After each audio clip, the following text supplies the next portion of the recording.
అమ్మ రోజమ్మ గారు, మీ ప్రభుత్వ హయాంలో మీరు మంత్రిగా ఉన్నప్పుడు కూడా తిరుమల తిరుపతి దేవస్థానంలో జరుగుతున్నటువంటి అనేక అపచారాలు, లడ్డూ నాణ్యత క్షీణించిపోవటం, అనేక భక్తులు ఫిర్యాదులు ఇచ్చారు.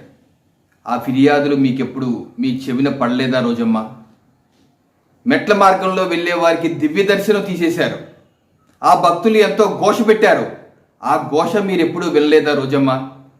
క్యూ లైన్లో ఉన్న పసిపిల్లలు ఆకలితో కనీసం పాలన్నా ఇవ్వండి అంటే ఇవ్వని మీ ప్రభుత్వం, శుచి శుభ్రత లేక స్వామివారి ఆలయాన్ని అపరిశుభ్రంగా చేసినప్పుడు రోజమ్మ ఏమైపోయింది మీ హైందవుల పట్ల మీ యొక్క భక్తి, మీ యొక్క ఆవేదన, హైందవ ధర్మం పట్ల మీకున్నటువంటి ఈరోజు మీరు చూపిస్తున్న ఆవేదనలో అప్పట్లో కనీసం 10% అన్నా చూపించారా?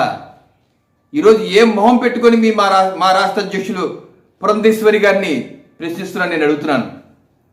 మీరు అనేక మార్లు అనేక మందిని తీసుకువెళ్ళి స్వామివారి దర్శనం చేసుకున్నారు కదా, కనీసం కృతజ్ఞతగా అన్న ఆ లడ్డూ నాణ్యత ఒకసారి చూడండి జగన్ గారు అన్న ప్రశ్న ఇప్పుడు వేశారా?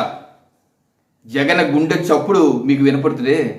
జగన్ గుండెల్లో చోటు కోసం మీ ప్రయత్నం తప్పితే భక్తుల గుండెల్లో ఉన్నటువంటి ఆవేదన ఘోష మీకు ఏనాడు పట్టిందని చెప్పి మేము అడుగుతున్నాం. ఈరోజు మీరు మాట్లాడుతున్నారు మత కల్లోలాలు సృష్టిస్తున్నారని. ఎవరమ్మా మత కల్లోలాలు సృష్టిస్తుంది? ఎవరొచ్చారు?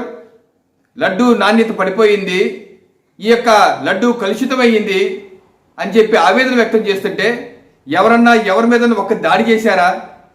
మత కల్లోలాలు ఎవరన్నా సృష్టించారా? లేని వివాదాల్ని వివాదాస్పదం చేస్తుంది ఎవరు?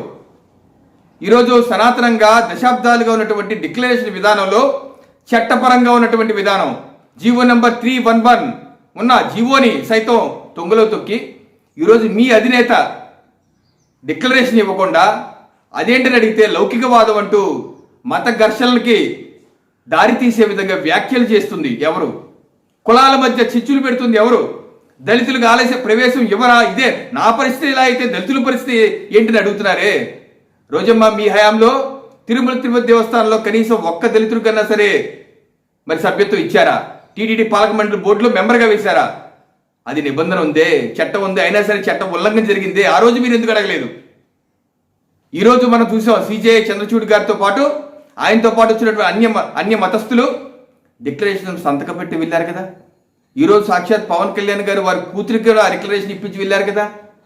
హైందవుల మీద గౌరవం ఉంటే మీ అధినేతకి డిక్లరేషన్ సంతకం పెట్టి ఎందుకు వెళ్ళలేదు?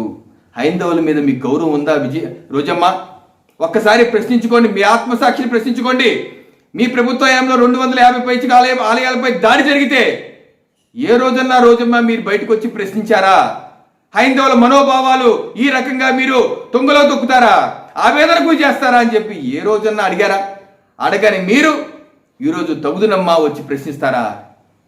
సిబిఐ ఇన్వెస్టిగేషన్స్కి మీరు సిద్ధమని చెప్పి ప్రకటన చేయండి పురంధేశ్వరి గారిని అడుగుతున్నారు. ఎవరు కాదు సిద్ధం? మా ప్రభుత్వం సిద్ధంగానే ఉందే, మేము ఎప్పుడు వద్దనలేదే. మీ నాయకుడు అడగమ్మా రోజమ్మ.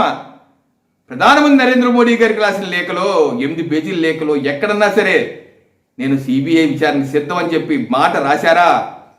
మీ సుబ్బారెడ్డి గారిని అడగమ్మా. వారు వేసిన సుప్రీంకోర్టు పిటిషన్లో మేము సిబిఐ విచారణకు సిద్ధమని చెప్పి ఆయన రాశారా? మీ సుబ్రహ్మణ్య స్వామి గారిని అడగమ్మా. రాశారా? రాయలేదు కదా.